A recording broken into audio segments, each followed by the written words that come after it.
town hall meeting regarding the interfaith issue, and a lot of you know that what's been going on over the past couple of years with interfaith. It's been a long battle, a long struggle, and we have a bevy of experts, panelists, that want to discuss a couple of challenges and issues around the Interfaith Hospital, around healthcare.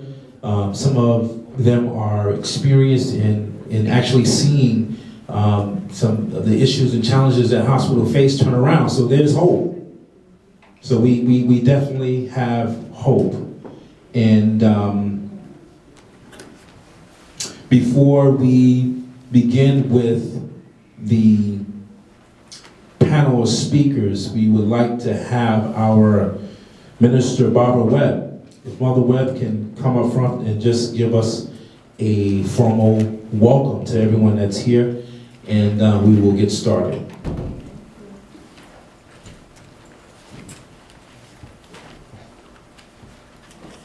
I give thanks for the gathering. I really hope there are more, because our community need that togetherness and for the truth to be told. So welcome once more, and para los gentes españoles, ¿no está aquí? Bienvenido. This is the Brooklyn Christian Center, and this is where we're going to center our thoughts of working for the community and for our children. Thank you. God bless. For the Economic Literacy Coalition, I'll be your moderator for tonight. And behind me, we have our panelists and speakers. We have a Mr. Jody Easley from the Coalition to Save SUNY Downstate Hospital. We have Mr. Reginald Sweeney, who is a former candidate of City Council, who will give us an overview of some of the work that the People's Community to Save Interfaith Medical Center. We have Pat Barker, former Vice President of Public Employee Federation Union. Baker, I'm sorry, my apologies. We have Skip Roseborough, member of the NYCC, New York Community of Change. He's going to offer a community perspective on healthcare. We have Cindy Neville, a researcher on New York City hospitals, and an expert in paralegals regarding a lot of the legalities concerning the hospital community. Then we have Miss very own Cassie McFadden, who's the chairwoman of the People's Community to Save Interfaith Hospital, who's going to dialogue around some of the legal issues impending the bankruptcy in court for Interfaith Hospital. So without further ado, I'm going to ask our Mr. Jody Easley to come to the podium, amen, and just disseminate some of the information that he has in reference to SUNY Downstate, how the state was able to intercede on their behalf, because I don't know, some of you probably know, he's going to inform you that at one point, SUNY Downstate and Long Island University, there was an issue with them buying out their hospital, and it caused a lot of challenges for SUNY Downstate. So he's going to inform you on that. And if you have any questions, we want to take questions after all the panelists are done. I'm going to set up a mic over here, so if anyone have any questions, you can just simply come to the mic and just ask. Okay? Thank you. I'm an organizer with the American Federation of Teachers, and I'm here representing the Coalition to Save SUNY Downstate Hospital. Many people don't know this, but SUNY Downstate Hospital is Brooklyn's only teaching hospital. And just to give you some interesting facts about that, 1 out of 6 doctors that are practicing in New York actually graduate from SUNY Downstate Hospital. SUNY Downstate Hospital graduates more doctors of color than, it's the 3rd largest university hospital that graduates doctors of color in the country. And a lot of those doctors actually go in to practice medicine in our communities. They don't leave, they actually stay. As the gentleman stated earlier, SUNY Downstate, and Sister Baker can elaborate on this because she's been in the fight for a lot longer than I have. SUNY Downstate has been a hospital in jeopardy since the better part of 10 years now. Is that correct? Since 2003, the governor has been going after SUNY Downstate Hospital to close it. What makes SUNY Downstate unique is that A, it's a teaching hospital, and also SUNY Downstate offers a lot of specialized services that you don't find in Brooklyn, including having one of the only indigent prenatal emergency rooms in the city. And what's going on with SUNY Downstate now is that unlike a lot of other hospitals in Brooklyn that are faced with crises, SUNY Downstate, the people that control what happens at SUNY Downstate are actually in Albany. So they don't actually know what goes on in the community that they're serving. As you probably know, Long Island Community College was bought by SUNY Downstate 3 years ago. SUNY Downstate took over the college when it was losing money. As a result of taking over Long Island Community College Hospital, SUNY Downstate again began to lose money, which prompted SUNY Downstate to push to sell Long Island Community College Hospital. The community around the hospital rose up and said that they did not want the hospital to shut down, and rightfully so. They wanted to maintain services in their community. Right now, it looks like that's been resolved, and there are a number of bids out there to actually buy the hospital, which would move the hospital off of SUNY Downstate's books, maintain the services, and also allow for the hospital to stay open and continue to serve people. What a lot of folks don't know is that SUNY Downstate is also in jeopardy. This year, early on in the budget talks, the governor wanted to close SUNY Downstate Hospital. He's moved off of that, and now he's asking the legislature to pass a budget that would privatize the hospital. Which, just to put that in perspective, what that means, when you have a teaching hospital and you start siphoning off services, two things suffer. Number one, the education of the doctor suffers because they're not able to specialize in different areas because those aren't a part of the teaching hospital. But also the community suffers when you start closing down these specialized services that are unique to a teaching hospital, but the fact that it's in Brooklyn are able to be offered to the community. Right now where it stands is that, again, folks in Albany decide this, so once the budget passes, we'll see actually where it goes. But right now, again, SUNY Downstate is on the block to have a number of services privatized, which we're trying to fight back. So one of the things that we're asking members of the community to do in this greater hospital fight, because this is bigger than just one hospital. All hospitals in Brooklyn are under attack right now. So one of the things we're asking people to do is to call the legislator and say we want SUNY Downstate to stay a public hospital. We also want to invest in that type of hospital so that we can begin to offer more services to the community. Thank you. Ms. Bailey? Oh. You guys take Okay. Good evening, everyone. Good evening. My name is Pat Baker, and I'm the former social worker and the vice president of the Public Employees Federation. Mr. Easley is from AFT, which is the American Federation of Teachers, which is the Public Employees Federation International Union. The way I became involved in the fight back for SUNY Downstate, right along with Kingsborough Psychiatric Center, which is a mental health facility right down the block on Clarkson Avenue from SUNY Downstate and from Kings County. In the state budget of 2011-2012, Governor Como unveiled a budget that, a report actually, called the report one call for 5 hospitals in Brooklyn to be closed. And those hospitals was Interfaith, Whitecroft, Brooklyn Hospital, Brookdale, Downstate, and on the side, on the budget where, if you don't read the fine print, he had the mental health hospital under that same, in that same budget. Now what happened is because the Public Employees Federation represent those members who work at these hospitals, of course we took up the fight. But it wasn't a fight that had just now begun in 2011-2012. It was a fight in Downstate case ever since 2003. In Kingsborough Psychiatric fight back, we started that fight in 1995. When Governor Pataki was then governor, he came to close the facility. Yes.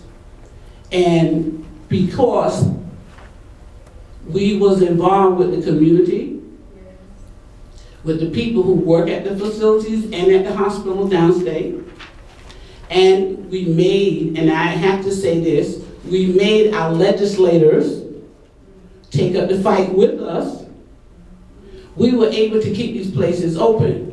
Of course, in the case of SUNY Downstate, they're still fighting back. We are still fighting back. Because, as the young gentleman says, the governor now wants to privatize. Well, this is not a new plan. This plan has been on the books for a very long time.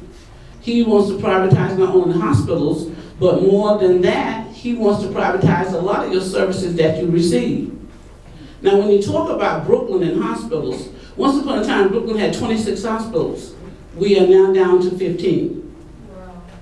And if you close all of these hospitals, then the buck of the medical care for every community is going to fall on Kings County and Woodhull because they're city hospitals. But as we know right now, the emergency rooms are 2 days and days behind. And they cannot, in all good conscience, take care of the overflow. Now, when you talk to the community people sometimes, they talk about the hospitals. And I've heard people say, well, I don't care if they close Interfaith because it's a no good hospital anyway. But here's the point. The point is that may be true because for over a period of time, they have been running down all the hospitals, taking away the funding, taking away the resources. So of course you are going to have a hospital who gives substandard care. So, but what happens here is, in my opinion, and in my experience, we have a unique opportunity to take our hospitals, take them back, win them back, get them funded, and get the resources in there and set them up in such a way so they can meet the needs of the community. But the hardest part in fighting back is getting the people involved, getting the community involved, getting people just to give a little bit of their time. And this is not just folks in the community, this is people in the union too. Because we don't always know what's at stake. And we don't always know what they're taking away from us until it's gone. So what we have to do is, and a lot of people tell me all the time, is that, okay, they have these plans, the governor is the governor, he has the ultimate power and the ultimate word. No, he does not. And that we can't win. We have won. I've experienced that. Mr. Easley have experienced that in the work that he does. Because in his capacity working for AFT, he goes all around the country fighting these kinds of fights. And if we didn't win from 1995 for Kingsborough Psychiatric Center, which is open today, fully funded, people are still working, they are still servicing the community for their mental health programs. SUNY Downstate is not closed yet. It is still open. It has not been privatized yet because it is still open, and we are still fighting. And we have a coalition of not only unions, but community groups and legislators that are fighting to keep it open and make sure it's not privatized. Because privatization is just as deadly as a closure.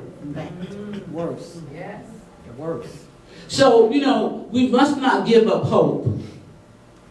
We must tell our neighbor, everybody that we talk to. My sister tells me all the time she gets tired of me.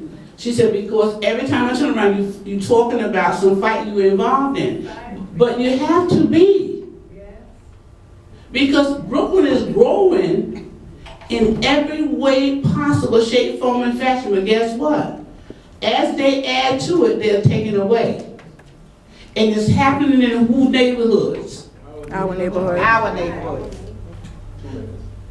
So what we need to do is for those who are already involved in the fight, and they're out here working every day, what we need to do now is get involved in ourselves, make sure that we tell our neighbors and our friends, because we can spread the word about everything else. Come on now. But what's the most important thing here is saving services in our community. Not only saving services, and they also create jobs. Having jobs creation means that you have a solid community that is thriving and surviving. That's right. So I don't believe in giving up, Because I've been in the trenches and I've been in there for 20-some years, and we have won fights and we will continue to win. So we have to keep that in mind and work with the people in the groups who are out here doing the job and working to save our services. Thank you so much. Good evening, everyone. My name is Reginald Sweeney, member of the People's Committee. My job is to inform, update, and give everyone some information along with the website, and just give you a small synopsis of how we have started, where we came from, and where we're at today.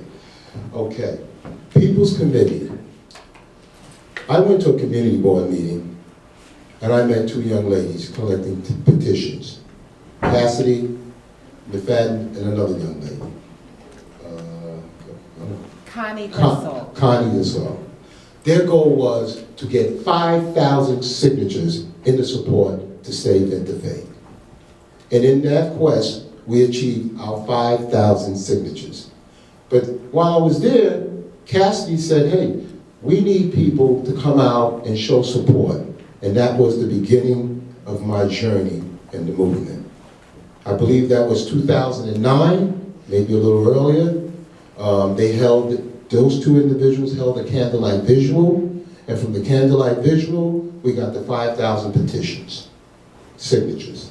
The next thing, as we continued on, worried, concerned about the hospital, we started meeting with people.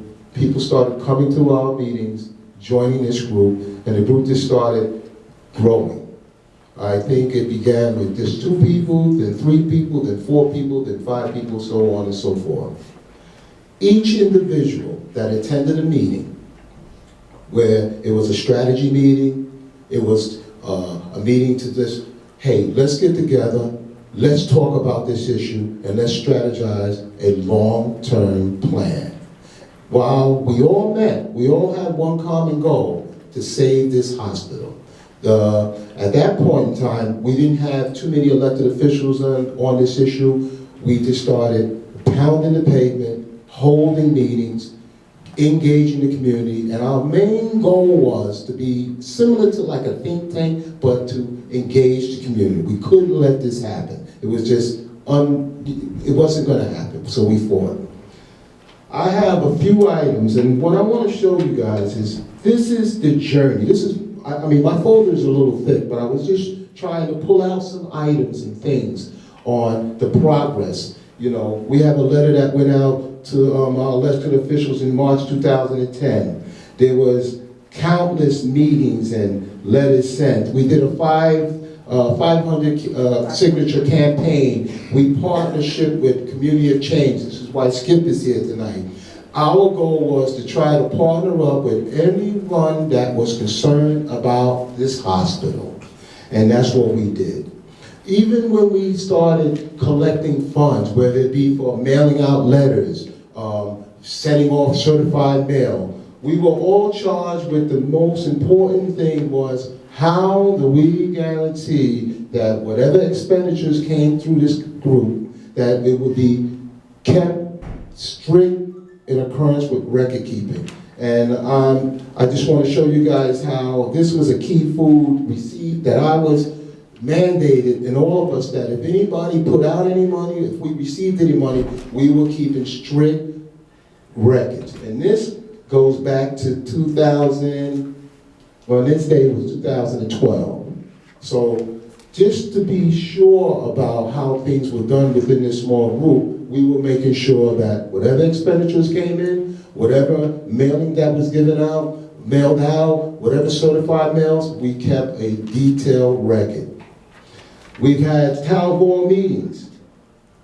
Yeah, 2 weeks. We had town hall meetings where we did skits. We did a play on Interfaith. We did a play to educate the community at Nazarene Church, where the community came out and we acted out the probability of a closure. What will happen to your medical records? How far would you have to travel for services? Those were all the concerns that everyone had. And as we continued on, we grew. We met more people. We partnered up with others. We just kept going. Then we had a situation where there was bankruptcy. I was in charge by the members to go to the bankruptcy hearing to get information. We needed to read up on the bankruptcy case, what was happening, how we can be effective and help the community, inform the community. We did that. So what you have here is you have a grassroots organization, a group, that was compiled of people from your community. Our main goal and function was about the community, informing the community. And it has been a wonderful journey, and it's not done yet. We're here, we're fighting. We have came to meet so many intelligent, concerned advocates, people from all walks. And we're here tonight, and we want to thank you all for coming out. We have a time restriction, so I'm getting the word to close it out. But I just want to let you guys know that this fight will not end until we receive the victory that we're deserving. And I want to thank everyone for coming, and this is a good thing. Thank you. Will be Skip Roseborough. Yes. Skip is we partnered with Skip, and it's an honor to have him here tonight as well. Thank you. Good evening. Good evening. Good evening. First, let me say I'm a volunteer leader with the largest community organization in the city, New York Communities for Change, and I also am a leader with the third biggest political party in the city, the Working Families Political Party. But for our discussion tonight, I am just a community advocate because I'm not speaking for the organization. I don't have the right to do that, and I want to say some things that they may or may not appreciate. Okay? So my reasons for being here tonight is I want to do two things. First, I want to admonish us for doing such a poor job, and I don't want you to take this personally, but when you consider all the people in this city that need these hospitals, and the job that we've done over this past year, let alone the last 12 years, we've treated our hospitals as if they were like a bunch of corner stores. Right? This is one of the most important things that we ever will do in our lives to save our hospital system. It's not just a given hospital, it's a whole system. So I want to embarrass us to realize that we have to do better. We have to recognize that we've done a very poor job, and part of that has been we've been looking for the mayor and looking for the governor to do this, and the governor is not a friend. He's not going to do this for us, and so we're going to need to do this for ourselves anyway. Amen. All right? So that's probably the most admonishment I want to give you right now. The other thing is I want to give you some things to think about, okay? We haven't educated ourselves as well as we need to on this so that we know about figures and this and who's been at fault and the things to say to get the public involved. And it's the public that's going to make the difference. This is a city of over 8 million people. And if everybody knew that they were really being screwed, that these are people coming in trying to make money off of our hospitals. They're trying to take them away from us. And that it's, from what I understand, it's unnecessary. This is somebody trying to profit on the deaths of people in the city.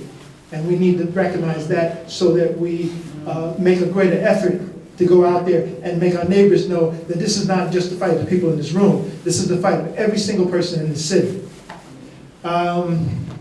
I also want you to understand that there are alternatives that we can look at, and you need to pass these alternatives on as well.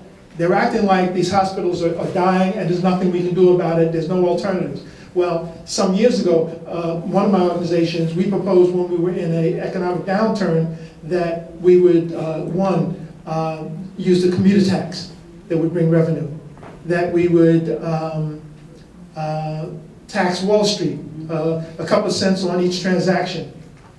We even went so far as to say we would want to, that these things are important enough to our services, important enough to us, that we would even tax ourselves. And the mayor then wouldn't do it. That was Giuliani. Wouldn't take any of these things, and so he just kept cutting. So I'm saying these are things that are still available.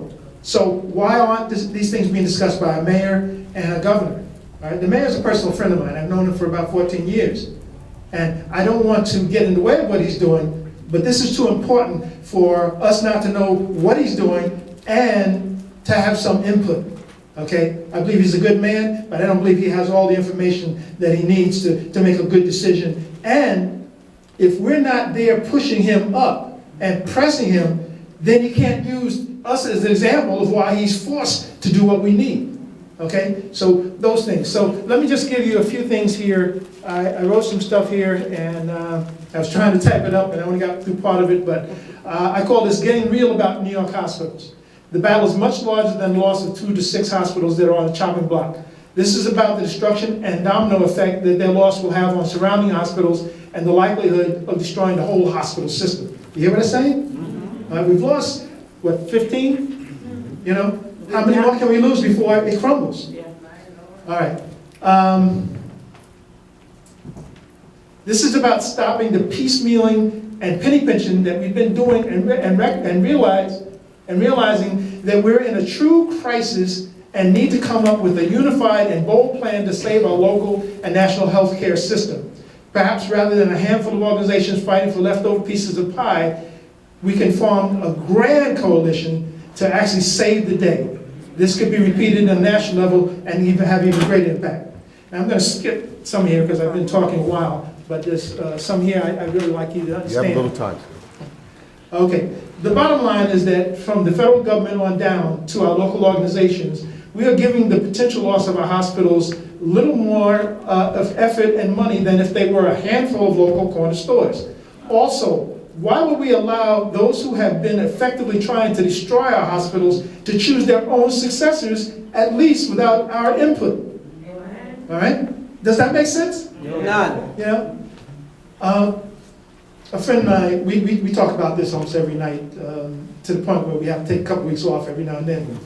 And when I heard that these same people who were destroying the hospitals were going to pick the successor after they've pulled almost everything out of the hospitals, what came to my mind is, what's the advertising that they're putting out there to get someone to take their place? Boy, have I got a sinkhole for you. You know, I mean, it doesn't make any sense. So let me continue here. Shouldn't we at least consider looking for our own qualified and sympathetic new management in case it winds up being our best choice?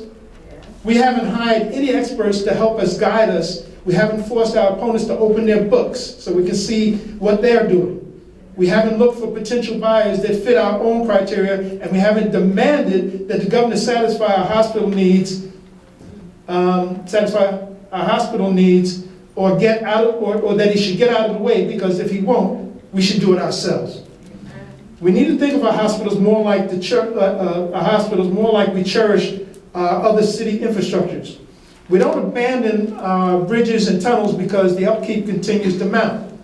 We may increase or decrease the number of our policemen and firemen as we need, but we never let them fall below a critical amount.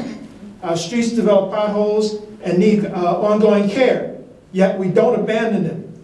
Then why should we abandon our hospital system when it provides us with the same convenience, flexibility, safety, and other things that our other infrastructure does? All right. So I hope that helps you to think, to get more inspired to get out there and work, but also to give you some examples of what you can tell other people so that they understand that they need to get involved. We have a treasure here in our hospital system. Almost half of it has been destroyed already, and we need to make everybody in the city understand that this doesn't have to be, and that we have somebody who's taking our treasure away from us. Thank you. Thank you.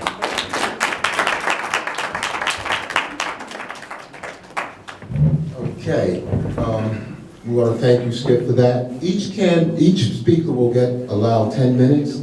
Some of the speakers that are coming up have some very important information, and we want to give them the adequate time. And next speaker would be Mrs. Nobel. She's a research panelist on healthcare and hospital policies, and it's an honor to have her here. So why don't we welcome Ms. Nobel. Between 2009 and 2010, the New York State Department of Health cut the inpatient Medicaid rate at Interfaith Medical Center from $17,146 to $10,295. That is about a 40% cut. If any of you are small business owners in the audience, or how could you survive a 40% rate cut? What happens if your salary is cut 40%? Can you afford your rent or your mortgage? No, but oh, Interfaith is expected to survive and thrive. Oh gosh, Interfaith is mismanaged. Oh, Interfaith is so bad. Look, that rate cut was the death sentence for Interfaith. Look what would come. It set the wheels in motion for it to go bankrupt. It was disastrous. And I ask you, we have the Greater New York Hospital Association. Where was the Greater New York Hospital Association? Where was the president of the Greater New York Hospital Association, Ken Rasky? In 2011, as you know, Governor Cuomo created the Medicaid redesign team, and Ken Rasky was one of the members of the Medicaid redesign team. And what did Ken Rasky propose? Oh, Ken Rasky proposed proposal number 67. And what did proposal number 67 want? It proposed that the New York State Department of Health create financial incentives and create a finance plan so that safety net hospitals can close, merge, or restructure. Close? What is he out of his mind? Ken Rasky is supposed to be the president of the Greater New York Hospital Association. They're supposed to represent hospitals. So how can Ken Rasky make a proposal that the State Department close hospitals? And in his proposal, he said, quote, significantly troubled hospitals. Well, Ken Rasky, you should know better than anybody else. Of course, Interfaith is going to be significantly troubled. Why? It just had a rate cut from some 17,000 to 10,000, so how can it not be significantly troubled? And Ken Rasky, where were you? Where were you in 2009 and 2010 when the Department of Health proposed that rate cut? And oh, I have to say about the rate cut, it was arbitrary. It was Mount Sinai Hospital Center, they got a rate increase. New York Presbyterian got a rate increase. Why? Because they have very powerful boards and trustees. Is that why? Why? And why didn't he raise this, Ken Rasky? What we don't know about the Greater New York Hospital Association, everybody probably knows it's non-for-profit.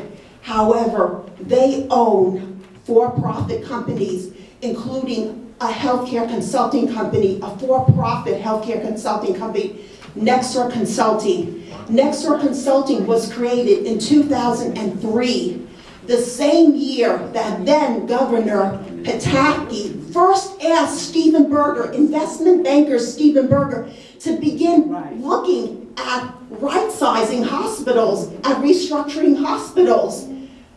At that time, in 2003, it was known as the Healthcare Reform Working Group. Stephen Berger was head of that. In 2004, the group made their recommendations. At the time, they were strictly advisory. However, as everybody probably knows by now, in 2005, Governor Pataki created the Commission on Healthcare Facilities in the 21st Century, which would become known as the Berger Commission after Stephen Berger, since investment banker Stephen Berger was appointed to head a commission looking at hospitals, and investment banker looking into hospitals. Couldn't they get a doctor like somebody else? Because of the Berger Commission, so many hospitals closed. The Berger Commission recommended that 9 hospitals close, 48 others be merged or consolidated, but more hospitals would close at the Berger Commission because in the Berger Commission's report, they said the state shouldn't bail out a hospital just because it's losing money. And therefore, the former health commissioner, the late Dr. Richard Daines, these hospitals, they have an inordinate amount of Medicaid patients. 40% of Brooklyn residents are on Medicaid. And in Interfaith, in 2010, Medicaid paid more than about 53% of the discharges there. There was no money given. And the Healthcare Association of New York State, their own report in 2008, they said Medicaid in New York State pays 93 cents for every dollar of care. Medicare pays 90 cents for every dollar of care.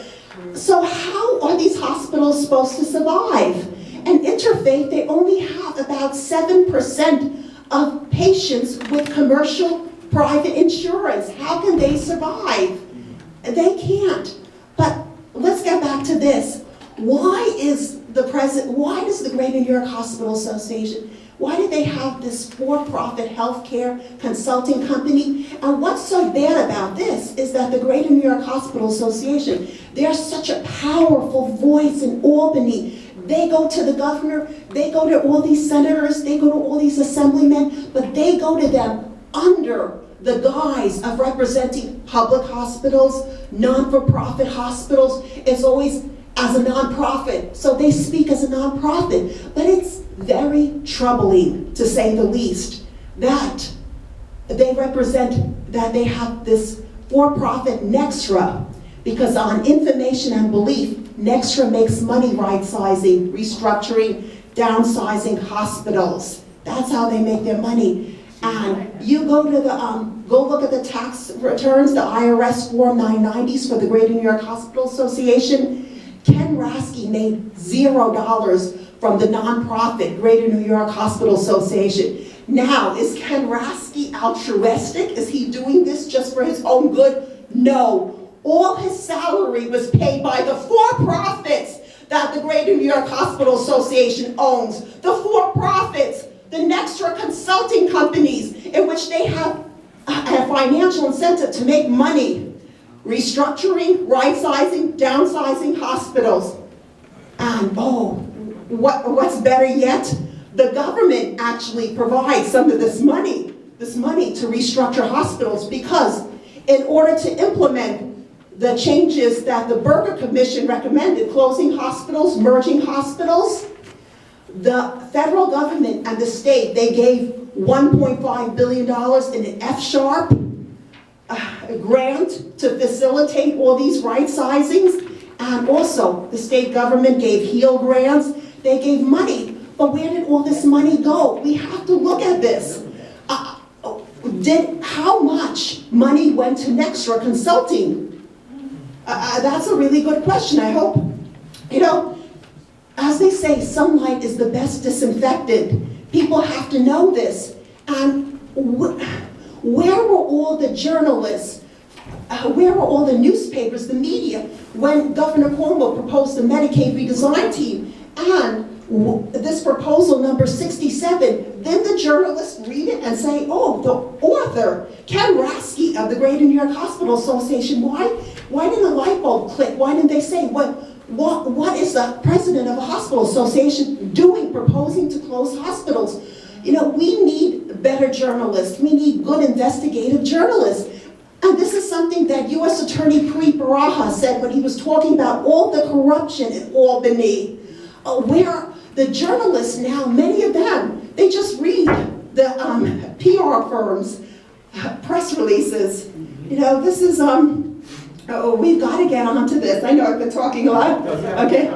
Your time. Okay. This is good. Yes. Take your time. And the thing is now, you mentioned about privatizing hospitals, and in June 2010, Stephen Berger, investment banker Stephen Berger, he did an interview with Cranes New York, and he expressly stated that New York's healthcare system needs chaos. Chaos. Well, we got chaos, but you know what it is about chaos? This is very troubling. Imagine out on the street, there's a fight, there's a big argument between two people, and then we all come out, we're all looking around, and then, you know what? Wait a minute, our wallet is gone. This is the thing, they're creating chaos. And in the midst, then people are gonna come in and pick our pockets. Or who's gonna come in? The for-profits. Oh, there's been this big fight with Litch and SUNY, and now it seems that SUNY's in trouble too. Look, we've got to keep our eyes wide open. And please tell your neighbors, your friends, talk to them about this. The Greater New York Hospital Association, they own a for-profit healthcare consulting company. And that's about it.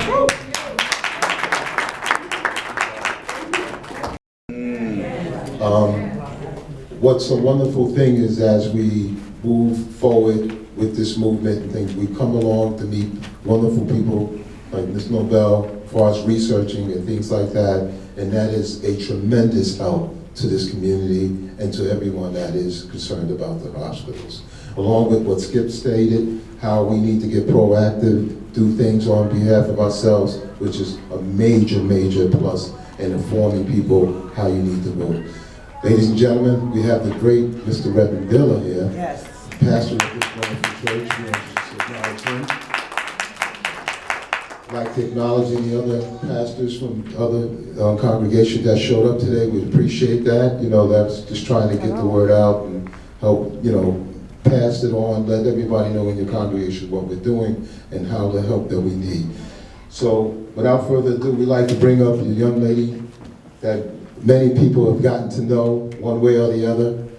Her name is Cassidy McFadden. She's the chairwoman, spokeswoman of the People's Committee. And Cassidy.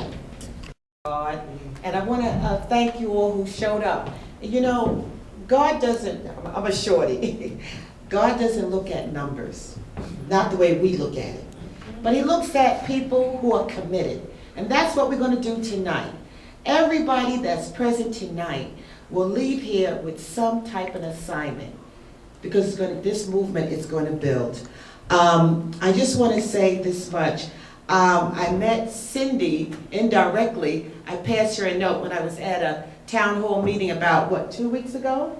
I met Skip because I partnered with New York Community of Change. My dear colleague Brenda Raleigh told me about Pat Baker, and so we've been in dialogue. And then I reached out to him today, believe it or not, and thank God he came. I just want to give you a very synopsis of what I have done along with people from the People's Committee to Save Interfaith. It's really started 2 years ago. I went to a meeting and I met Connie, and she kept telling me, Interfaith is in trouble. I said, what are you talking about? She said, you didn't know? They're trying to close Interfaith. And so from meeting this lady who was a true activist, I got involved. I am committed, and I thank God for that. He gave me an assignment which I will complete. So as I got involved, I started going to the bankruptcy hearings. At that time, in 2013, it was maybe 3 of us that would be sitting in the courtroom. And many of the lawyers looked down at us very condescendingly, like say, what are they doing here? But there was no politicians. There was really hardly no one even from the hospital there at the bankruptcy hearings. And I kept telling people, you gotta go to the bankruptcy hearing. You gotta go to those hearings to find out what's going on. And I wanna tell you right now, I like challenges. And we're gonna be like David up against Goliath. But they're gonna come down big time. Because 1, we're gonna have to expose what they're doing. And then number 2, not only the hospitals are going to stay open, but we got to ensure that it would stay open but sustainable. So that means you need qualified people who do understand the new shift in the healthcare profession. We're moving towards more preventative care, okay? Now, one of the things that I did do, and I give honor to God, because really I'm not an attorney, but I filed 2 motions in bankruptcy court. The first motion I filed was when they were going to merge with Brooklyn Hospital. And Brooklyn Hospital, unfortunately, has a predatory history. Any hospital that Brooklyn Hospital in the past merged with, after a year, they were closed because it took all their resources.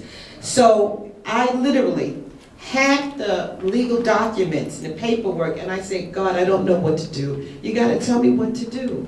And somehow or another, and I praise God, he did tell me what to do. I filed a motion, and in that motion, I asked that the Non-Solicitation Clause be removed. Now, what is a Non-Solicitation Clause? That was a clause where it was making sure that Interfaith would not go out and get any financial backing. Now, does that sound quite crazy, ludicrous? If you're in bankruptcy court, one of the things you want to do is emerge from bankruptcy. But that clause was going to keep them in bankruptcy because it said you cannot go to anybody seeking any funding. And believe it or not, when I was in court, they did hear that case. And by the way, I wanted you all to understand this. When you file a case, file a motion in court, by law, they have to answer it. And so the judge and my colleague over here, Ms. Wanamaker, said, Cassie, they're talking about the case you filed. And what I was doing, I was slowing down the clock. I was giving the people at Interfaith and in the community an opportunity to come up with more ideas how to save the hospital. And it worked, praise God. Amen. Because the non-solicitation clause was removed. And of course now Brooklyn Hospital is out of the picture. But we still wasn't out of the loop yet. And then the next thing is, then came Kingsbrook. Kingsbrook Hospital is wedged between downstate, Kings County. It's not making any money. Exactly. It's not making any money. So all of a sudden now, Kingsbrook said, oh, we're gonna come in, we're gonna help Interfaith. And I said, something doesn't sound right here. I do want to say one thing, even though Cindy said about there was no corruption or mismanagement, there was mismanagement. Because as we dug deeper and deeper into the records of Interfaith, and they say tell the truth and shame the devil. Interfaith, the board of trustees of that hospital, runs the hospital, believe it or not, because it has power. The board of trustees is the one who decides who will be the administrators, who will be some of the CEO, without having somebody with financial understanding and backing. And I had the privilege of meeting one of the former board trustee members, but she was kicked off because she got to the truth. But she did tell me one thing, and she showed me the paperwork, the accounts receivable. Now, if you're in business and you provide a service, you expect to get paid. But with Interfaith, they were providing a service, not expecting to get paid. They didn't want to get paid. So the accounts receivable would look so low, so when they get into bankruptcy court, they can say, see, we're not making any money. Of course you're not going to make any money, because you're not aggressively going after the people who, right, they created the problem, who went there for the service. So that was one thing. I said, oh my gosh, as the kids would say, OMG. Then the next thing is, the state knew about it. But the state allowed all this carrying on is because the state was behind the scenes saying, good, let them mess it up. So then we come in and close them and say, see, the hospital wasn't making any money. Now, I was blessed, along with my other colleagues in People's Committee, we saw it through the smoke screen. So the next thing, I filed another motion. And I filed that the end of 2013, again, to slow down the clock. Now we're up to another one. This is called a term sheet. Look at this. Look at the stuff I gotta read. I'm not an attorney. I have to make the sacrifices. I don't watch television. I don't have the time. But the most important thing is, what is this term sheet? This term sheet contains a document that was filed on January the 31st of this year, docket number 875. They had the audacity to file this term sheet where they're going to divide Interfaith Medical Center in half. They're going to appoint what they call a temporary operator. The temporary operator will be selected or appointed by Department of Health and DASNY. Notice, we don't have no say in this. And so again, we're at the point now that we're going to get an attorney. We're going to file motions to stop it, because that temporary operator will actually have control over all the assets of the hospital. And this term sheet is a settlement between Interfaith Medical Center and DASNY. This stuff is crap. It should be burnt, but we have to file a motion against it. So I'm asking not only for your prayers tonight, but for your financial support. We're going to win this fight. It's going to be a long journey, but I don't mind. Okay? You have to be committed. And they said the battle's not won by the swiftest, but the one who endures. We're gonna make it. Be blessed. Okay, ladies and gentlemen, we're going to open up the floor for a Q&A, and right after the Q&A, Pastor Dillon will come and address the group and the panel. He has some. More than likely, he'll definitely have some important questions and things to say, and we want to thank him for allowing us to host this forum in this meeting. So, ladies and gentlemen, if you have any type of question, doesn't matter what type of question it is, the panel, you can address it to anyone you like. You can come up to the mic and voice your opinion. Yes, sir. State your name if you don't mind, and speak clearly. My name is Kazembe Batts. The Greater New York Hospital Association, do they have public meetings?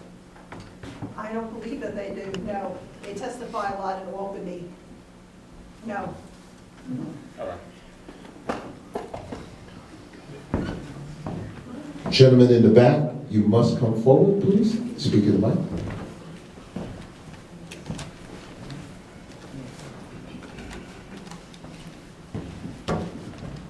Hello, everybody. My name is A little louder, Elijah. please. Hello, everybody. We need to turn this up. This need to come up. Got it. No, but I guess it's not loud enough. Do it again? Hello. Yeah, my name is Elijah Judah. I'm from the New Black Panther Party. And I used to work with Sister Cassie on this situation. And my question about this situation, who owns the hospital? Who owns the hospital? Well, In New York State, actually, in the New York State. One person at a time. Well, actually, for all the hospitals, the New York State Constitution, until recently, forbid for-profit hospitals. So it's either public hospitals or non-for-profits, mostly non-for-profit, but you're asking who exactly owns it, Interfaith? Yeah, that's what I went, all right. I just, let somebody else know. Interfaith is controlled and operated under a foundation. That's the farthest information we got. And that foundation appointed a board, which is currently in place. And to add to that, the community recently formed an advisory board. So there's advisory board, board of directors, foundation. They do not own the hospital. They don't own the hospital. It's under non-for-profit status. But the state, One question. but the state of New York, which governs the Department of Health, and Governor Cuomo actually has the last say in what happens with the hospital. So if you're talking about per se ownership, I guess you would say that the state of New York, bound with other things, kind of own the hospital, because the governor is the last one that has to say. Now, when Ms. Nobel was talking about the Stephen Berger report in 2012, he's an investment banker. Myself and other unions went down to his office and we demonstrated, because when he did that report, when the governor talked about right-sizing these hospitals, we got involved and we got a hold of that report and some of the information that Ms. Nobel was talking about, and we gave it to the media. But understand this, the media is in the pocket of big business, and so they will not follow up on anything that you give them, especially if you're union, because now they have convinced the public, and the public had drank the Kool-Aid, that anything that a union person tells you or an organization like the union is bad, and that the only thing that we want to do is talk about our jobs. Of course we want to talk about our jobs. We not only want to save our jobs, but we want to save our hospitals too. Now for the public hearings that was held in 2012, January of 2012, we were all out in front of the Marriott Hotel downtown Brooklyn, because we found out that Stephen Berger was going to be there giving a report about how he was going to right-size these hospitals, all hospitals that was on the list for closure and merger. What happened? Not one person in the community got that invitation. You know who was sitting up in that meeting? All business people of Greater Brooklyn. And we went into the meeting and got thrown out. But they don't want you to know these things. So when there's a group of people in an organization that's trying to tell you and educate the public and the community people about these things, no one wants to listen. But it will behoove all of us now, because we are at the 11th hour here.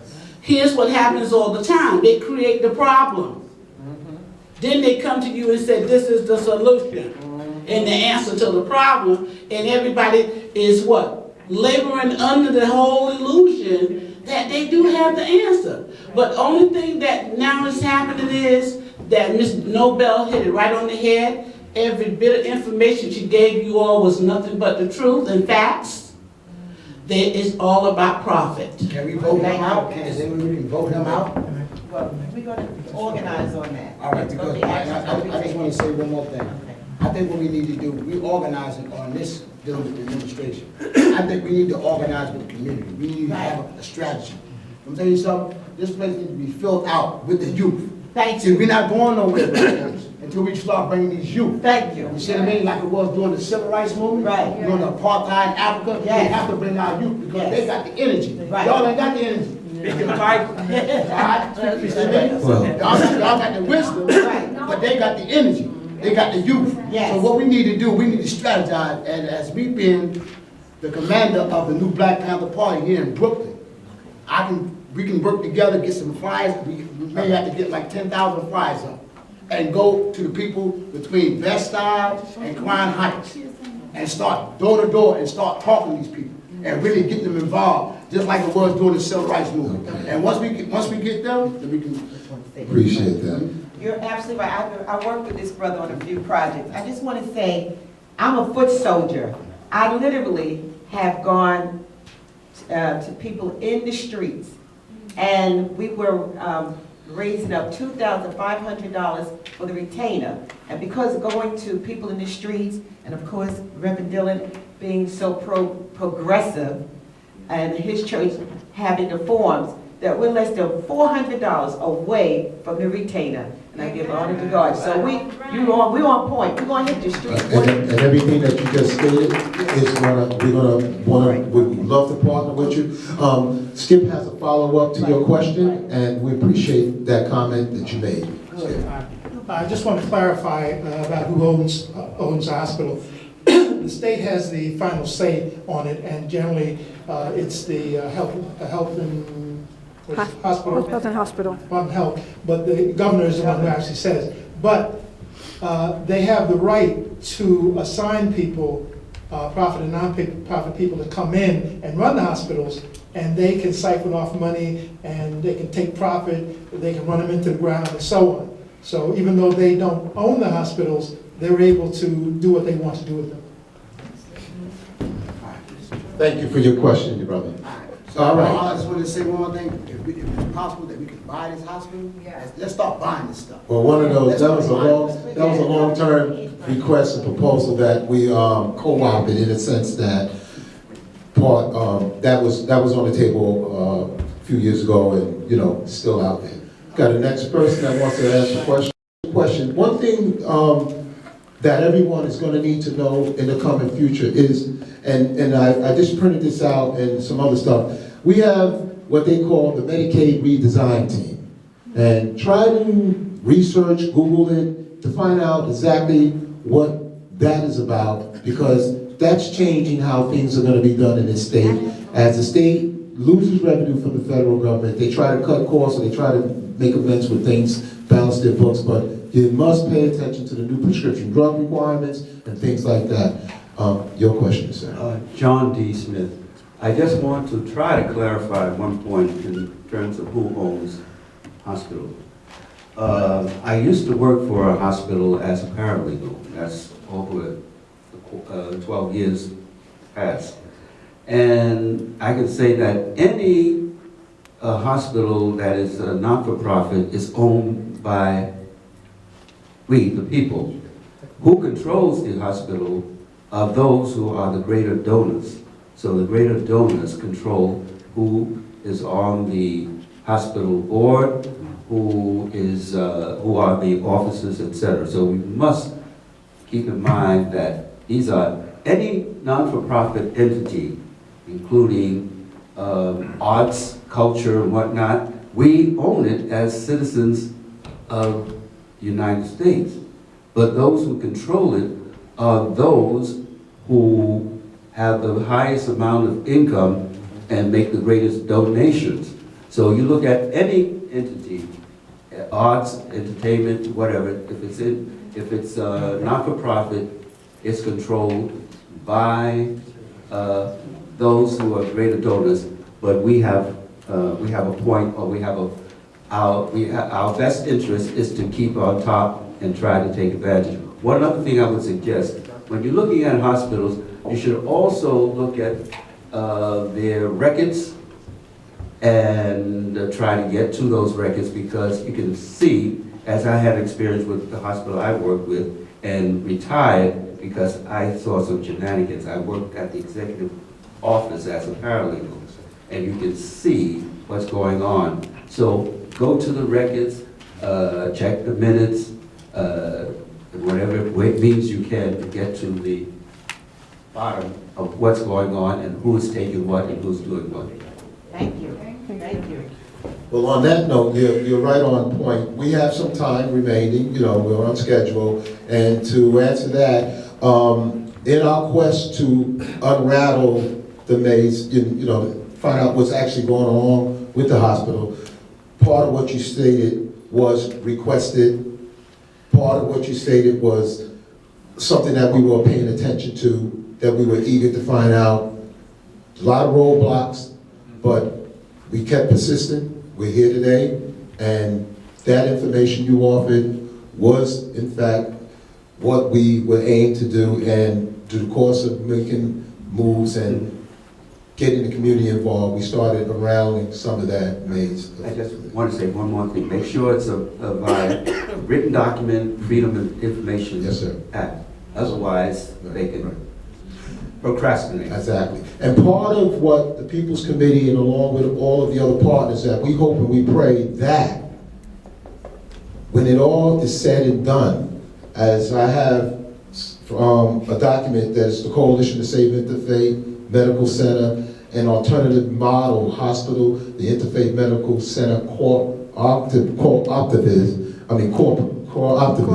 would be just what the concern that you have and we have. We need to make sure that whatever takes place for our sustainability, that we have people that are in the healthcare industry, people that know how to run hospitals, people that are concerned and will advocate for the better good of a community and to protect the services and the things like that.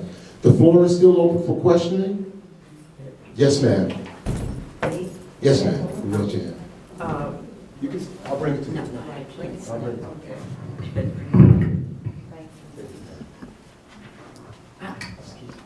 I'd like to ask the staff this. Is this the entire staff of the hospital here now? No, we don't know. No. So where is the rest of the staff? Shouldn't they be here? Because I'm thinking like this, a house that divided cannot stand.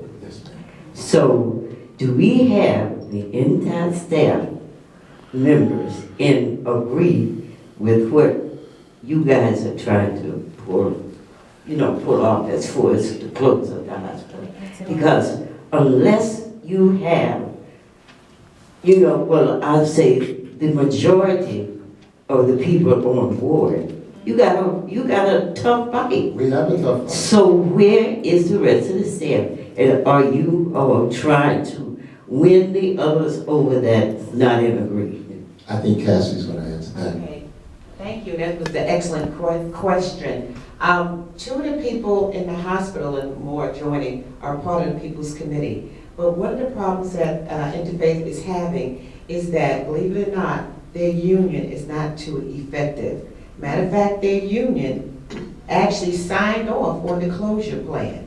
So the people, the workers in the hospital have been bamboozled, misled, misguided, and so forth. So we do need some type of letter or something. It behooves us to try to win those people over Okay, we're gonna win them over, and we're gonna win them over with the truth, but what we need is a simple, like my son taught me, one of my sons said, less is more. When you go out in the community, as I have, advocating for the hospital, we need a simple letter to give people a little update of what's going on and some of the things they could do to get involved. Can't be nothing too long, because you know, people, after one page, they're not gonna read it. But I understand that's a valid point, but that's what's happening. The people at the hospital was misled, misinformed. As a matter of fact, their union even told them, because they're supposed to be going over to Kingsbrook Jewish Medical Center, it's okay, yeah, sign the thing and go, and I don't know, but you could tell me if this is true or not. Some of them may lose their seniority, because when you go to a new, I'll give an example, if you're on a job, and say, suppose you put in 10 or 15 years on a job, you go to a new job setting, I don't think you can transfer your seniority. You lose it. So it's a scam that they're running. So trust me, we're going to do it. And I like what Cindy said. She said something about you have to expose it. You put sunlight. But I won't. It's the best disinfectant. Yeah, we're going to disinfect it. Trust me, there's going to be a whole lot of disinfecting. I want to give the mic over to Pat, and then I'm going to give it to Skip. I can just speak to me. Yeah, I just want to clarify something about the union. Myself and the gentleman here, we are representative of a different union that represents the people who work at Interfaith Hospital. Because every hospital have different unions. And the union that represents the people, the nurses and others who work at Interfaith Hospital is a private union. And they operate just a little bit differently. I can't speak for them, and I don't know what it is, but myself and the gentleman here, we work for a public sector union. And it's quite different because we all work for the state of New York. It's a different kind of union, and we do things just a little bit differently. So we've been in this fight for a very, very long time. But sometimes with union members, sometimes they're misinformed why they make certain decisions.